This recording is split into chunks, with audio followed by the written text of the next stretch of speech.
ao painel sobre modelagem de riscos climáticos. Eu acho interessante, antes de apresentar a nossa panelista, a Patrícia, né, que eu me apresente. Na verdade, eu estou aqui substituindo o professor Cláudio Contador, da Escola Nacional de Seguros, que não pôde vir por um compromisso urgente, né? Meu nome é Lauro Faria. Eu, como o professor Cláudio, também sou economista, trabalho na Funenseg, né, na Escola Nacional de Seguros, de modo que não é bem a minha área, né? O Cláudio Contador talvez tivesse muito mais contribuições a dar, porque ele trabalha com essa parte de modelagem econômica, né, econométrica, né? E tem muitos trabalhos nessa área, de modo que, enfim, não pôde vir, mas estamos aqui substituindo. Bom, sobre a nossa panelista hoje, a Patrícia Diel Madeira. A Patrícia é bacharel em meteorologia pela Universidade Federal do Rio de Janeiro, formou-se em 91, não é? É mestre em ciências atmosféricas na área de poluição atmosférica pela Universidade de São Paulo. Tem um MBA em marketing pela Media Marketing School de São Paulo, MBA em comércio internacional pela Fundação Instituto de Administração da USP, e é diretora de meteorologia da Climatempo. Então, nós estamos aqui com uma pessoa extremamente capacitada para falar sobre o assunto em pauta. E assim eu passo a palavra para ela tem 45 minutos. Por favor. Bom, muito bom dia, muito obrigada pelo convite. Deixa eu só fazer uma pergunta.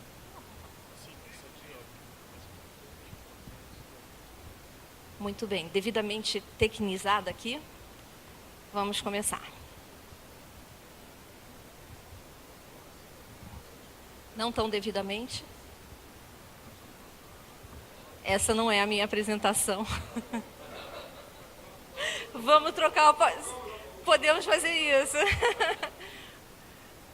Essa não é a minha.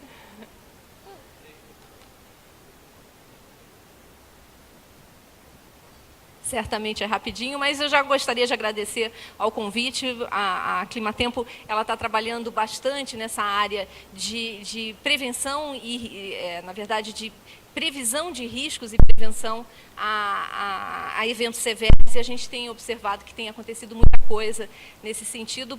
Vou começar minha palestra, inclusive, falando sobre isso, porque o mês de setembro foi particularmente um mês atípico, um mês com muitos eventos de tempo severo. Vamos ver se já foi. Ainda não?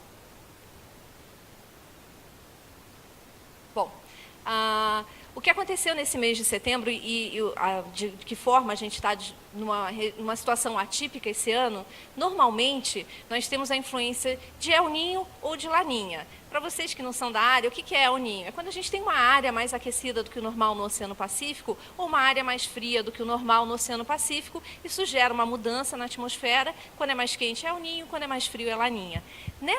Desde abril do ano passado, a gente está numa situação de neutralidade, nem El Niño nem Laninha. Isso deixa a atmosfera meio maluca, meio sem parâmetros ou sem regras a seguir. Então, acontece de vez em quando, vocês vão ver, no mês de julho, a gente teve um evento de neve. A última semana de julho teve uma massa de ar polar muito forte, com muita umidade entrando por conta de um ciclone extratropical, e a gente teve 300 cidades com neve ou com chuva congelada no sul do Brasil. A gente viu bem pertinho de Florianópolis, chegou a nevar, nevou em Curitiba, enfim. A gente pode classificar esse inverno como um inverno rigoroso, exatamente por conta dessa neutralidade que vai perpetuar aí por pelo menos mais uns 6, 8 meses. Vamos ver se já vai. Tá bom.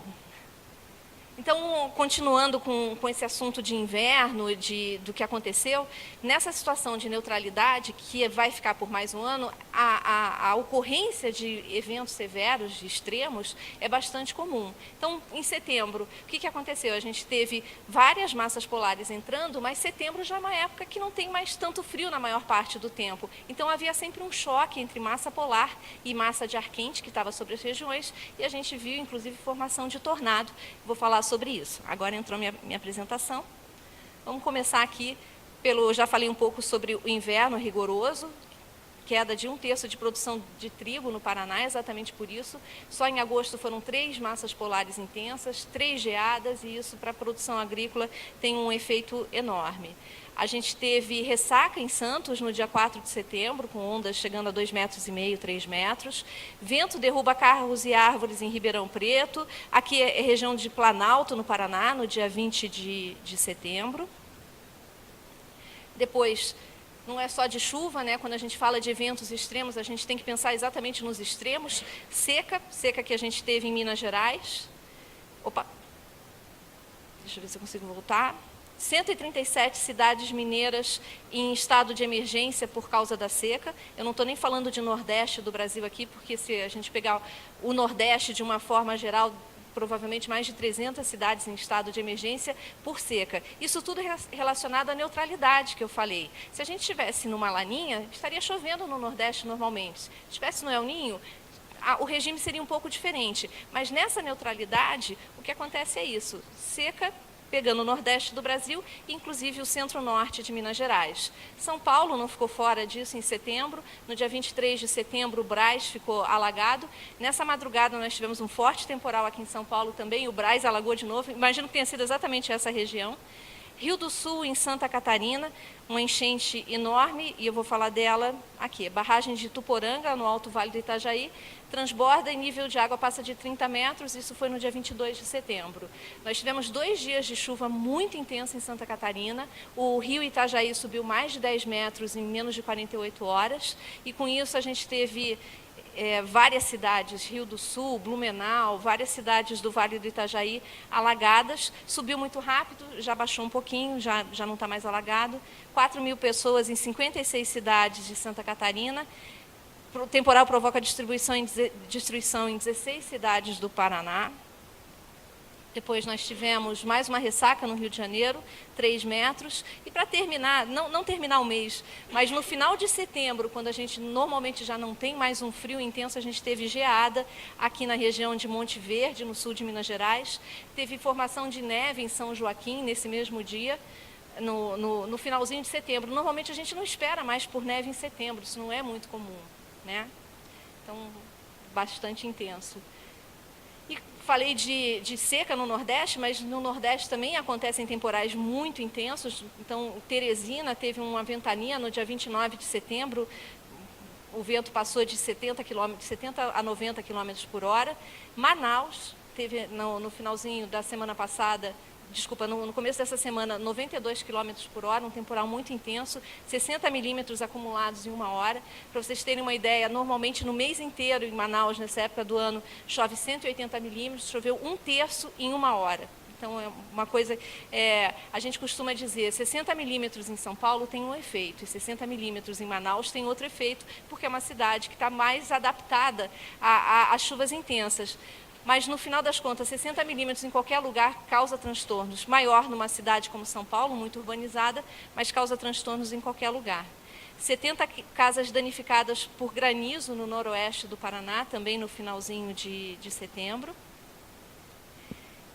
E o último deles, o tornado de Taquarituba, né, que foi muito falado, deixou o centro da cidade destruído, calamidade pública na cidade, e a gente observa pelas imagens que realmente foi um tornado, e foi muito bem documentado esse tornado, né? Muitas pessoas filmaram a passagem desse tornado, e a gente, pelas imagens, os meteorologistas eles avaliam se foi tornado ou não pelo grau de estragos. Então, a gente vê se as coisas estão torcidas, se tem muita estrutura torcida. As árvores, normalmente, a gente vê direitinho como elas torcem. Isso aqui é um silo que ficou completamente destruído, um posto de gasolina, e foram mais de 10.000 casas destruídas. E aí a pergunta que fica é, tornado é comum no Brasil? Há bastante tempo atrás se falava assim, o Brasil é um país privilegiado, o Brasil não tem terremoto, o Brasil não tem tsunami, o Brasil não tem tornado, o Brasil não tem furacão. Não é bem assim. Furacão a gente teve em março de 2004, o furacão Catarina, que entrou no leste de Santa Catarina do Paraná, com ventos de mais de 150 km por hora, alguma destruição. tornados, eles são relativamente frequentes no Brasil. Nos últimos 20 anos, esse é um estudo feito pela Unicamp, nos últimos 20 anos foram detectados 205 tornados no Brasil. Os mais intensos estão aqui, por acaso eles estão no estado de São Paulo. O de Itu, em setembro de 91, o vento chegou a 300 km por hora, foi bastante intenso. São Bernardo, em abril de 91, isso eu me lembro bem, foram 10 caminhões tombados em São Bernardo. Chegou-se à conclusão que foi um tornado pela intensidade. Ninguém filmou, ninguém viu, mas os caminhões tombaram. Em Indaiatuba, de 2005, foi um tornado que uma câmera da estrada filmou esse tornado e descobriu-se que, eles falam, um tornado multivórtice, quer dizer, um tornado principal e vários pequenos em volta. Isso é uma coisa que se achava que só nos Estados Unidos tinha, e agora se descobriu, quer dizer, depois de 2005, com a filmagem desse tornado, descobriu-se que no Brasil também tem. Então, havia tornados antigamente, se a gente for falar da década de 70, 80, havia tornado? Sim, havia, só que a gente tinha menos filmagens, menos documentação dos fenômenos extremos. Eles continuam acontecendo, vão continuar acontecendo. Dos que eu falei, furacão, tornado realmente acontece no Brasil, a gente tem muitos eventos extremos aqui no país. Terremoto não, porque a gente não está na região de placas tectônicas. E também, aliás, nem se pode dizer que não. Existe no Nordeste de Minas Gerais uma acomodação do solo e de vez em quando treme um pouquinho por lá. Mas são tornados de bem pequena magnitude, assusta, mas não... terremotos, mas não é nada demais.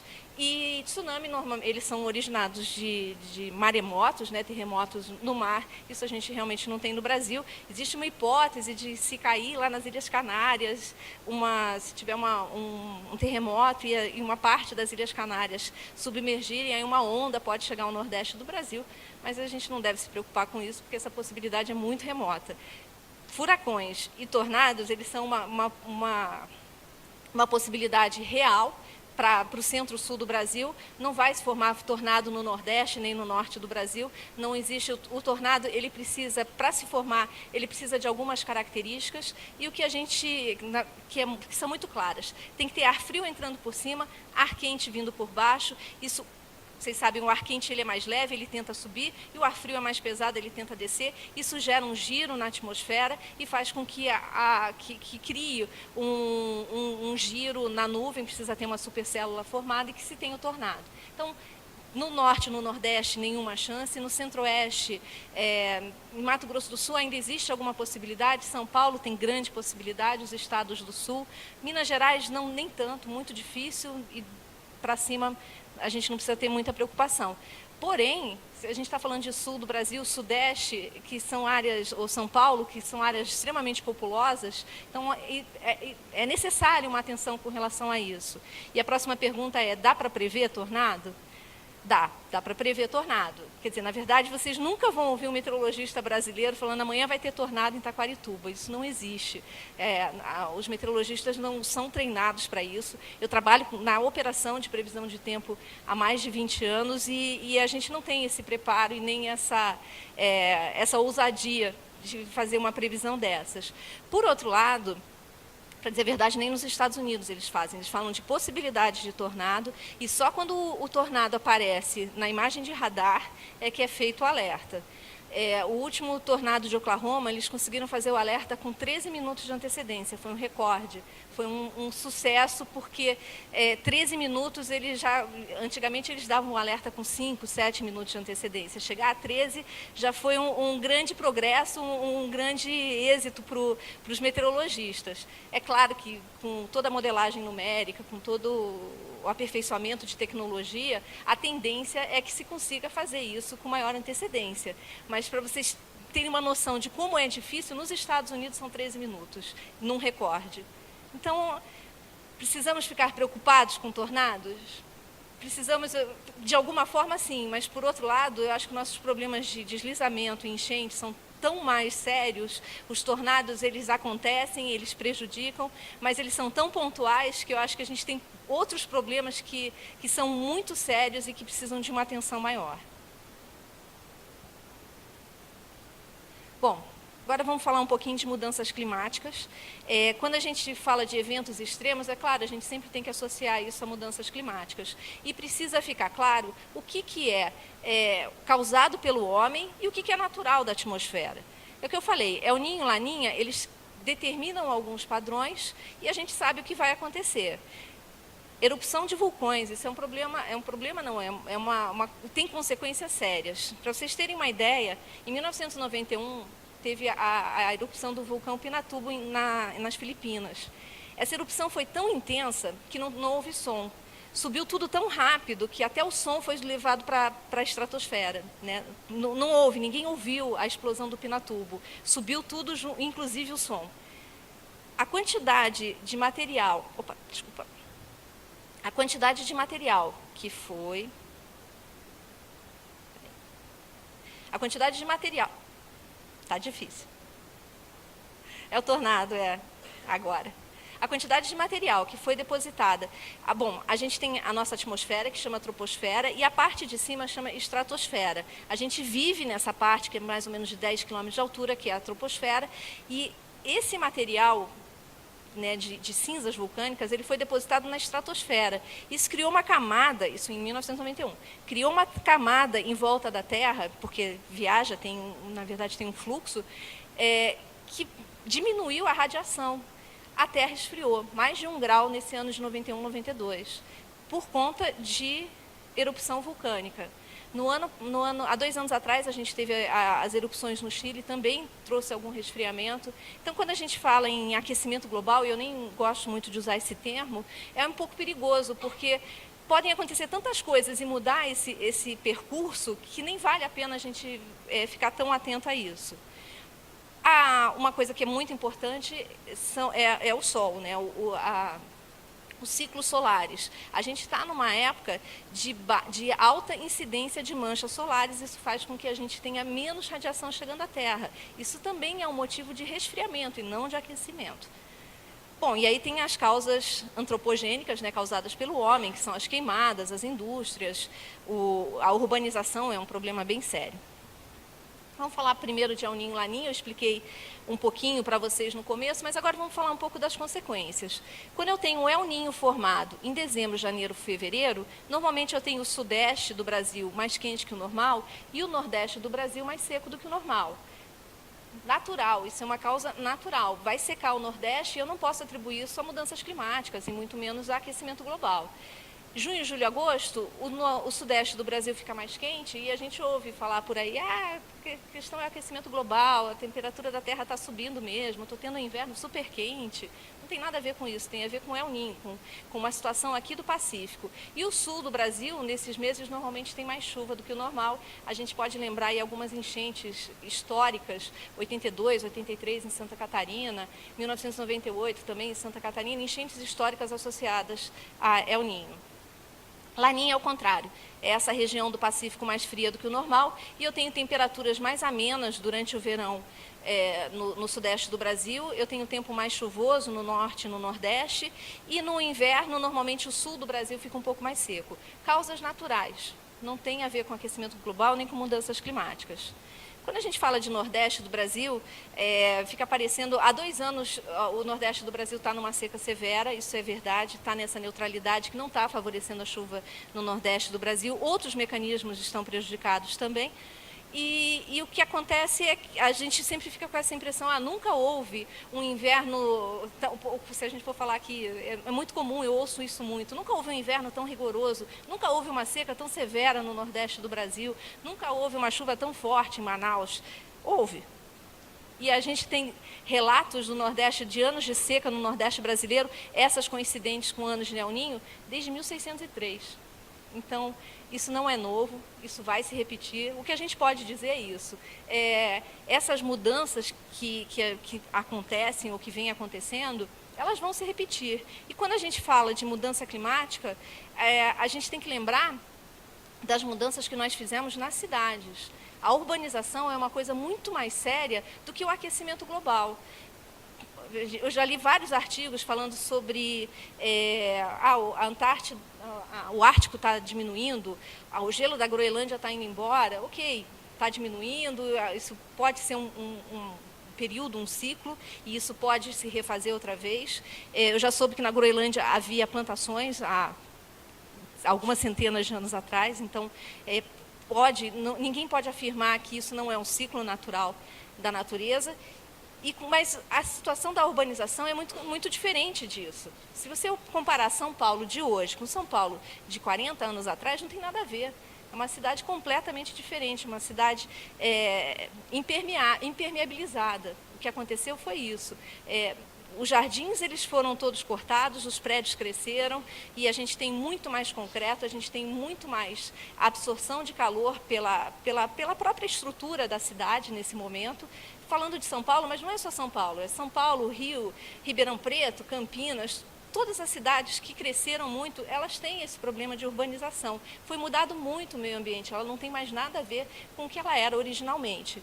E o que acontece é isso, quando você muda muito um ambiente e quando você coloca tanto concreto quanto foi colocado numa cidade como São Paulo, você cria uma ilha de calor. E dentro dessa ilha de calor, os extremos eles são acentuados. Quando a gente fala ilha de calor, dá a impressão que vai ser sempre quente, sempre mais quente que o normal. Não é bem assim. É que os extremos realmente são acentuados. Então, quando o ar fica seco, ele fica seco de verdade. Quando chove, é chuva intensa. Quando tem períodos frios, o frio é muito intenso, o calor é acentuado. Então, o maior efeito da ilha de calor, e é esse o maior problema dos centros urbanos, é que tudo é acentuado, inclusive os temporais. Então, quando tem um temporal, o temporal realmente é muito intenso e causa muitos transtornos. A gente observa isso em São Paulo com muita clareza. Voltando para o Nordeste do Brasil, mais uma causa que é natural, que não é causada pelo homem. Normalmente, quando a gente tem essa mancha azul, isso significa chuva. Quando você tem uma situação de ar mais quente descendo ou ar mais frio descendo, você tem uma mudança no comportamento da chuva natural. Então, depende muito da temperatura da água no Atlântico Norte ou no Atlântico Sul, você vai ter um comportamento da chuva na região Nordeste do Brasil. Então, causa natural. Passando agora para as causas não naturais, né, para as causas antropogênicas. Essa figura aqui, ela mostra o aquecimento, na verdade, o efeito estufa. Eu peço desculpas por ela estar em inglês, mas...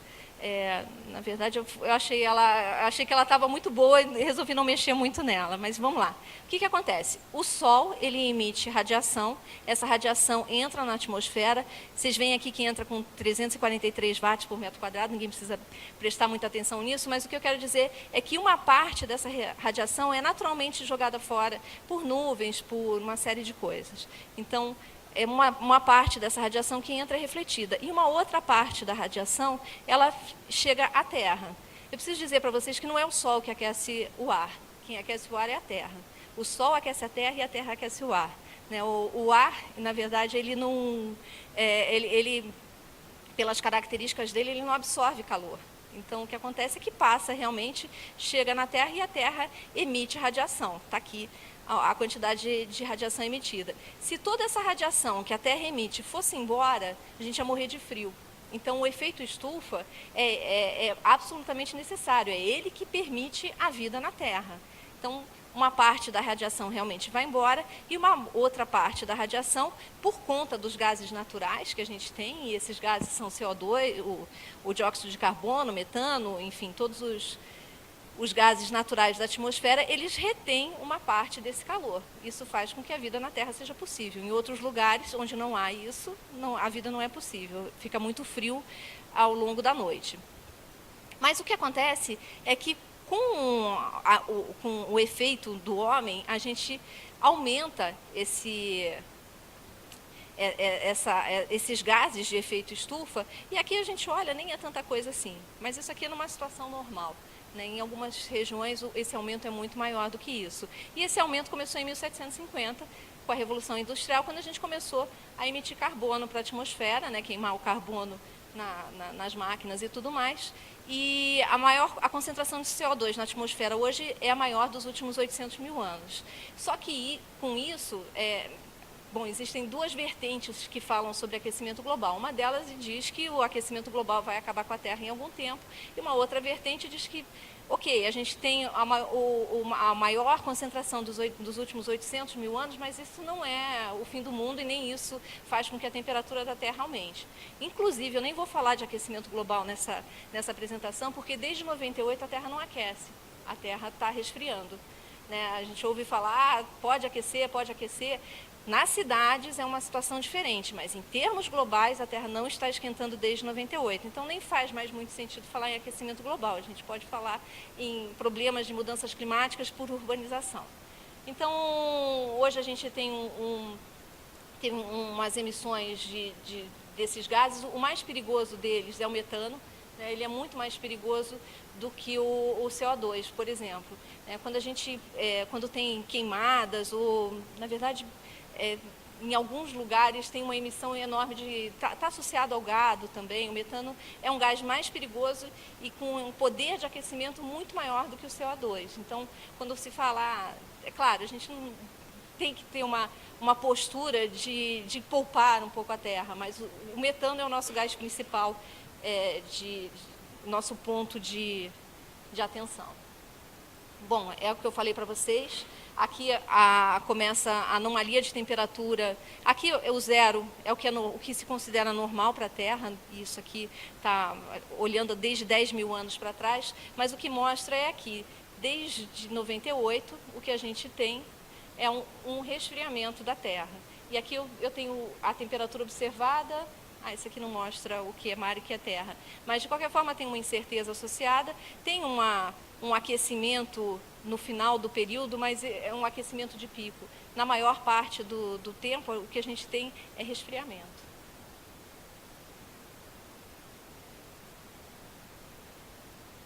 Esse aqui é o que mostra os oceanos. Então, a Terra esquentou, mas veio em queda, né, Desculpa, eu falei 98, mas é 2008, não é 98. Em 98 a gente teve um pico de aquecimento, foi um El Niño muito forte, a temperatura do Pacífico passou de 2 graus acima do normal e a gente teve um aquecimento. Lembra, El Niño sempre associado a aquecimento.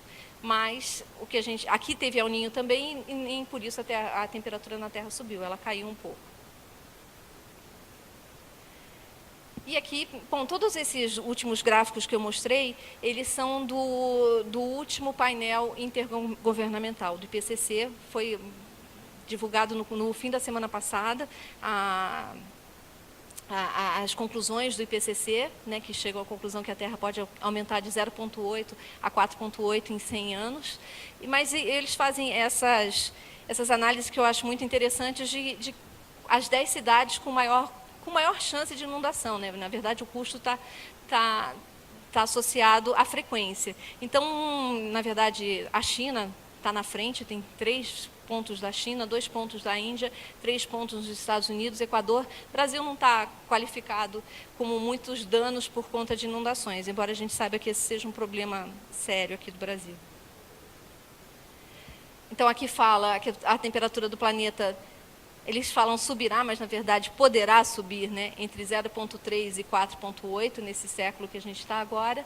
E, enfim, com isso o nível do mar tende a subir entre 26 e 82 centímetros, e isso pode ter algumas consequências. No fundo, a maior diferença entre esse relatório que foi divulgado essa semana na semana passada, do IPCC, para o anterior, e que foi muito criticado, houve até muitas críticas com relação a ele, é que eles agora falam que é extremamente provável, eles não usam mais, no fundo eles mudaram a certeza do que pode acontecer, e agora eles trabalham com faixa e não mais com números. E isso causa muita dúvida, as pessoas podem perguntar, mas, puxa, vocês têm dificuldade em fazer a previsão do tempo para 5 dias, para 7 dias, vocês têm dificuldades em fazer previsão do tempo, e como é que você pode me falar do final do século? Né? Como é que é feita? Essa modelagem ela é completamente diferente. A previsão do tempo, a previsão do clima e essa modelagem de longo prazo, elas têm parâmetros muito diferentes. Então, não dá para comparar, não dá para dizer, se você não consegue fazer a previsão para amanhã, como é que você consegue fazer a previsão para daqui a 50 anos? Não é bem assim. Os modelos são diferentes, as entradas são diferentes, e a gente consegue fazer a previsão para amanhã com muita certeza. Na verdade, a previsão do tempo com com o uso de muitos computadores, e hoje em dia a gente nem precisa mais ter os computadores, todos os modelos hoje em dia rodam em nuvem. A gente sabe que os maiores, os computadores mais robustos, né, os supercomputadores, eles foram criados exatamente para a previsão do tempo, porque é muito, muito complexo, a modelagem é muito complexa, né? São mais de 30 mil equações que não lineares, esse é o problema, a não linearidade das equações, que te levam a dizer como é que vai ser o tempo amanhã. Você sabe o que está acontecendo hoje, joga esses dados todos no computador e tem a previsão para amanhã. Claro, sempre tem um meteorologista que olha para aquilo, porque muitas vezes a gente vê incoerências dentro dos resultados do modelo e precisa sempre de uma crítica. Chegará o dia que não vamos mais precisar de meteorologistas. Os computadores vão conseguir fazer essa previsão sem nenhuma crítica, sem nenhuma restrição. Bom, então chegamos ao IPCC. E aqui, juntamente com o IPCC, na semana passada teve uma reunião que, paralelamente, foi feito o painel de mudanças climáticas do Brasil, né? Então, os pesquisadores brasileiros, comandados pelo professor Carlos Nobre, o professor José Marengo, que são professores bastante conceituados e são, inclusive, conselheiros do IPCC também, eles têm um comitê e montaram e fizeram essa avaliação para o Brasil. Na maior parte do país, o que se fala mais é sobre temperatura.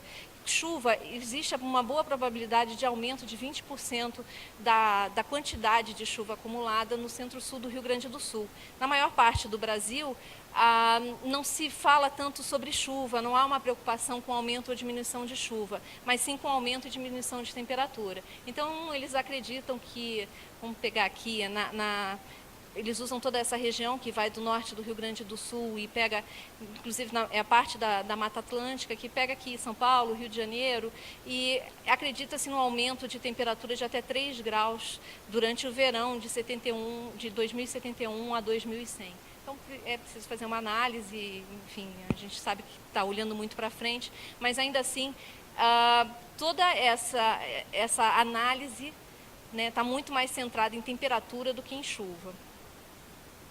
Com relação a São Paulo, isso faz parte desse estudo também.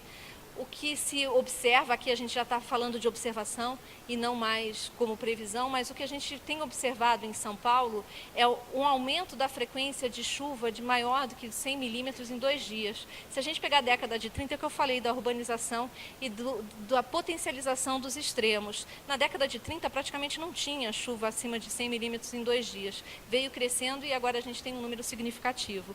Com relação ao volume de chuva, parece que é variável, né? Não tem grande variação nos maiores de 30 milímetros por dia, mas chama a atenção, já que a gente está falando de eventos extremos, dessa potencialização. E com relação à previsão, o que se prevê é que São Paulo vai ter mais noites quentes nos próximos... a tendência, por conta dessa urbanização mesmo da ilha de calor, é que as noites sejam mais quentes e que os dias tenham temperaturas mais amenas. Por quê? Porque com muita poluição, a radiação ela é filtrada e durante a noite a gente não tem queda de temperatura. Então, essa é a previsão para São Paulo, com média alta confiabilidade. Quando a gente fala de risco, a gente tem que entender primeiro quais são os fenômenos, qual é a vulnerabilidade de cada região, então os aspectos geofísicos, vegetação, solo, geologia, educação, renda, pobreza, áreas as áreas que são urbanizadas, de que forma elas são urbanizadas, e a gente chega no risco.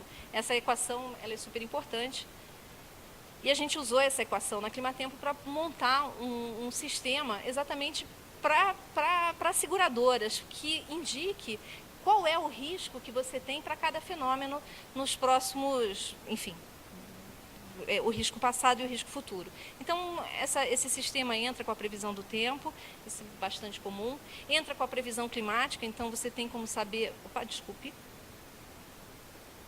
o quanto choveu no ano passado, qual é a previsão de chuva para esse ano, qual é o normal e qual é a previsão de chuva para esse ano. Então, ano passado, em janeiro, choveu muito. Isso é uma cidade, não é São Paulo, é uma cidade hipotética. Em janeiro do ano passado choveu muito mais do que a média, esse ano é perto do normal, fevereiro vai ser parecido com o ano passado, então você já consegue fazer algumas projeções. Mas tendo conversas com as seguradoras e entendendo qual é a necessidade, na verdade, a maior parte das pessoas ela não quer saber qual é a previsão, isso não importa, quer saber qual é o risco. Né? E isso é que está nesse sistema que a gente montou. Então, eu tenho o risco total de tempestades para uma determinada cidade, eu coloco aqui o CEP, é o nome da cidade, e ele me diz qual é a probabilidade, na verdade, qual é o risco? O risco é muito baixo, ele é moderado, ele é alto, é muito alto. E de acordo com o histórico, a gente está falando aqui de histórico, dos riscos passados, então, de acordo, a modelagem está nessa parte. O que é considerado risco? Então, quantas vezes, por exemplo, na região de Palmas, no Paraná, no sul do Paraná, tem geada todo ano, várias geadas por ano. Então, a modelagem está em definir o que é risco alto, o que é risco moderado, o que é risco baixo. Porque vai acontecer, vai acontecer. Vai ter tornado? Então a gente entra primeiro com tempestades, chuva forte, vento forte, potencial de raios, potencial de granizo. Quantas vezes aconteceu granizo naquela região para eu definir que aquele risco é alto, moderado ou baixo? Aqui a gente está falando de histórico. E a gente passa por uma...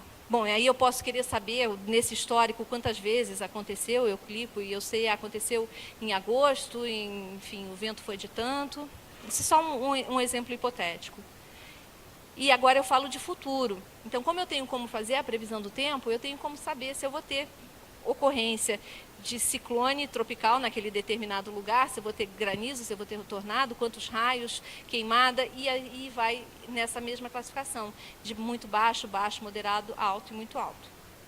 Então, isso foi uma tentativa da Climatempo para tentar ajudar um pouco na tomada de decisão dessa parte de modelagem. Bom, agradeço a atenção de vocês, a gente vai estar aberto a perguntas, né? Estamos à disposição. Obrigada. Bom, muito obrigado, Patrícia. Muito interessante a sua intervenção, né? Eu acho que eu vou começar a fazer as indagações. Antes, entretanto, eu gostaria de dizer que fiquei muito contente de ouvi-la falar aqui e fazer o downplay dessa hipótese do aquecimento global causado pelo homem, né? Se eu bem entendi, a semana passada o painel do IPCC continua, embora um pouco menos de ênfase, continua insistindo no aquecimento global e a causa principal é o aquecimento global causado pela ação humana. De modo que é interessante que fizeram uma previsão entre 0,8 e 4... 0,3 e 4,8. Eu fico imaginando, eu sou economista, fico imaginando o economista falar que o PIB desse ano vai ser entre 0,3 e 4,8, realmente seria um problema sério, né? Então acho que tem que ter cuidado com esse pessoal. Mas a pergunta que eu gostaria de fazer a você é o seguinte: como é que você explica essa ênfase desse painel internacional nessa hipótese do man-made aquecimento global causado pelo homem, né? E que agora começa a ser aparentemente discutido, né? Porque há uma ênfase, né? Toda a imprensa parece que vai atrás e ratifica essa ênfase desse grupo, né? Bom, eu acho que tem duas... Fala-se muito sobre... A matriz energética está em cima do carbono, petróleo. Né? Então, fala-se muito em outros interesses de que se mude a matriz energética e que se potencialize outras matrizes e que a gente tenha essa diminuição e alguns interesses para que isso aconteça. Fala-se sobre isso, eu não sei se essa é a melhor razão.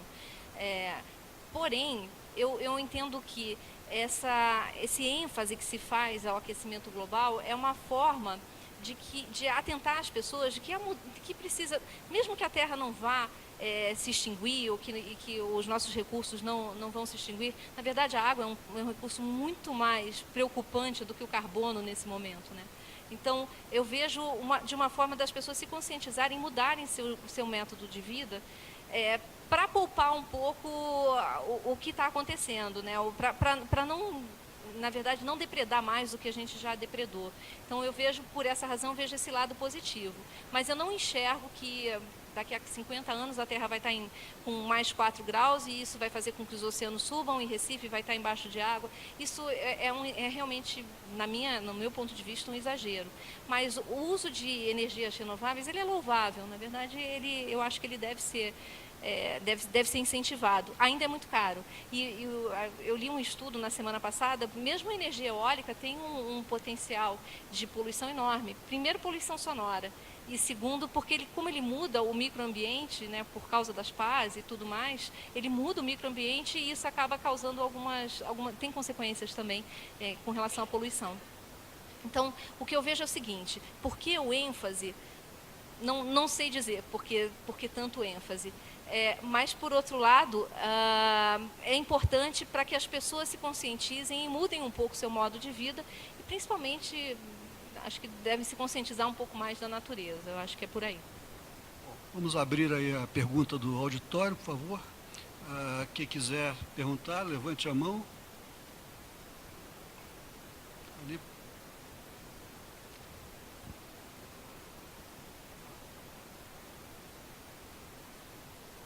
Sou do grupo BB Mafre, trabalho com resseguros e já trabalhei com análise de risco para riscos rurais e acho que já tive até uma reunião com você. Acho que sim. Eu acho que às vezes as seguradoras elas não querem ver só um CEP, por exemplo, e daí olhando para esse sistema que você demonstrou para a gente, de riscos possíveis e qual grau de possibilidade, se isso é possível visualizar também para micro-regiões, meso-regiões, ou o que for. Também é possível, é que eu não quis estender demais, mas você pode ver por região qual é o risco. Né?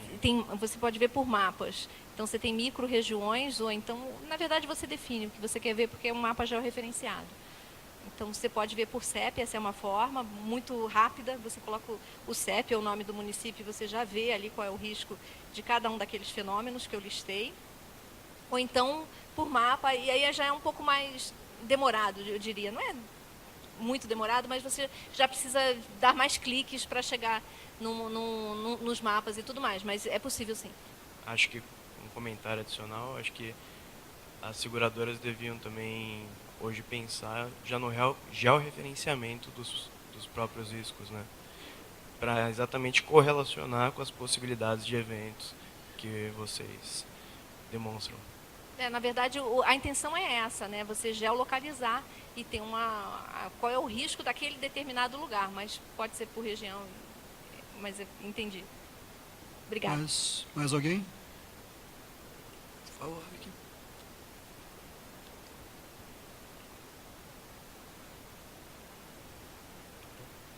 Obrigado pela apresentação.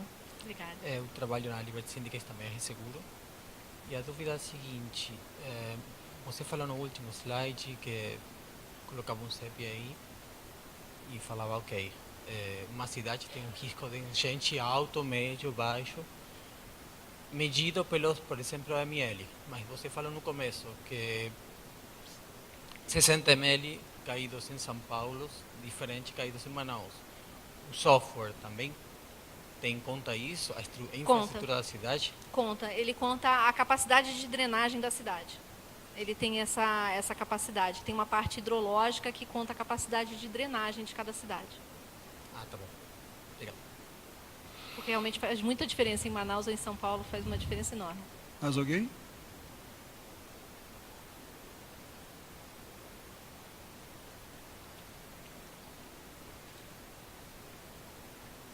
Paulo Marrazzini, da Federação de Seguros Gerais. Qual a possibilidade da gente, em nível de federação, fazer um acordo com vocês para ter a disponibilidade desses dados? Vocês trabalham só com companhias ou podem trabalhar com a federação também? Não, a gente já até conversou com a Senseg algum tempo atrás, mas era um projeto muito maior e muito menos objetivo. Mas existe a possibilidade, a gente está aberto a conversas. A CNSEG tem um objetivo sempre mais amplo. Nós, a FENSEG, estamos muito focados nos produtos lá que a gente... Então, a nossa ideia seria fornecer para as seguradoras associadas à FENSEG uma base de dados, digamos, não seria talvez tão detalhada, pelo menos um princípio. A gente poderia Claro, sem pensar dúvida. nisso. Está ótimo. Mas, Patrícia, Paulo Botti, da Terra Brasil Resseguros. Em seguros, normalmente, a gente não tem uma preocupação muito grande com o motivo de um risco que a gente conhece. Nós sabemos, por exemplo, em automóvel, que as mulheres batem menos. Não sabemos Dirigem melhor, é claro. se são motivos naturais ou se são devido à pressão do marido, o que é. Mas para a seguradora não interessa muito. Mas então a taxação é diferente.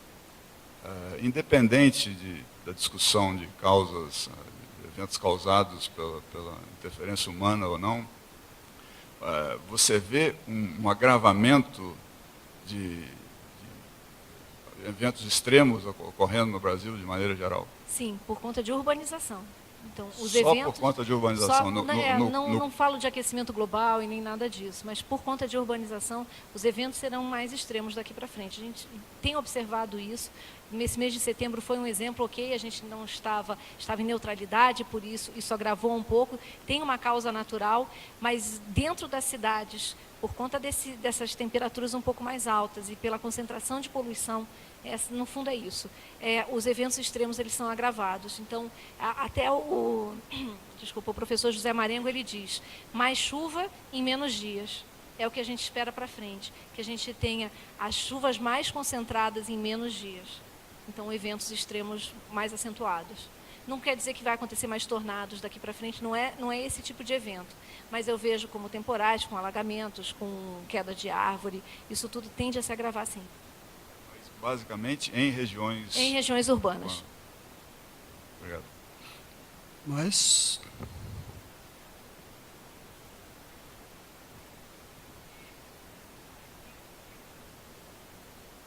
Mariana, daí é o aumento de frequência desses eventos ou o dano causado por esses eventos? Aumento de dano e de frequência. As duas coisas. Então, você tem mais chuva em menos dias, ou seja, uma chuva que deveria ser espalhada ao longo de todo o mês, ela acontece em 4, 5 dias e com intensidade muito grande. Antigamente, ela não acontecia, então, por isso, o aumento da frequência. o jovem ali na... Se estamos vivendo uma fase de resfriamento global, como é que se explica os degelos que a gente ainda vê na mídia sendo falado e que é a consequência direta de colocar cidades litorâneas em submersão? Mais ou menos, né? Os degelos que podem causar elevamento de nível do mar são das geleiras. E essas, por exemplo, as que a gente tem no sul da Argentina, essas não estão regredindo. Elas estão, inclusive, aumentando em como deve acontecer, como vem acontecendo. Então, quando a gente fala de aumento, porque se você fala de gelo, o gelo já está no derretimento da Antártica, por exemplo. O gelo já está lá, então, e ele ocupa um volume. Esse derretimento não faz com que haja elevação do nível do mar. Normalmente é o das geleiras e isso diminuiu bastante. Você pode me falar o exemplo, o Monte Kilimanjaro na África, há 40 anos atrás ele ainda tinha muita neve, hoje regrediu bastante, mas isso, ou a Groenlândia, ou o Ártico, isso pode ser um ciclo, na verdade, o que os pesquisadores que trabalham com essa questão do não aquecimento global, eles trabalham com essa parte cíclica. Uma das coisas que acontece é que para esse resfriamento, na verdade, o próprio resfriamento global pode ser um ciclo, e a gente pode voltar a aquecer daqui a pouco, mas tudo por uma questão cíclica. O que eu questiono é o que é antropogênico, o que é causado pelo homem e o que não é. Isso a gente precisa separar um pouco. Tá? Coisa interessante, inclusive, é a Groenlândia, que em português não transmite a ideia que o inglês transmite. Groenlândia em inglês é Greenland, né? E é Greenland, porque, me corrija se eu estiver errado, porque parece que da Idade Média havia pastagens na Groenlândia. Então, inclusive, é um lugar dos nórdicos, parece que é território da Dinamarca, né? E se usava como pastagem. Daí o nome Greenland, em português é Groenlândia, não é a verde, a terra verde, né? Mas em inglês tradução literal seria terra verde. É né? verdade. E até na Antártica, nesse inverno, a gente teve um crescimento bem grande do gelo antártico. Nesse último inverno, ele foi bem extenso. Está associado a um pouco ao aumento de vento, e o pessoal, os que trabalham com aquecimento global, associam isso à intensificação do vento, aumentou o gelo. E eles trabalham com a hipótese do aumento da intensificação do vento ter sido causado por aquecimento global. Então, é muito controverso esse assunto, tem muitas vertentes sobre ele, mas, enfim, vale a discussão. Mais alguém?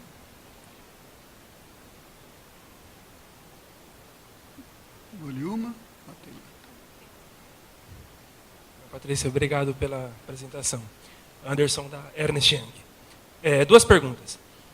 A primeira, eu queria saber como nós estamos em termos de aparelhamento de modelos, né? Quanto esses modelos matemáticos da Climatempo são avançados, e se há backtesting dos seus modelos, né? Essa é pergunta 1.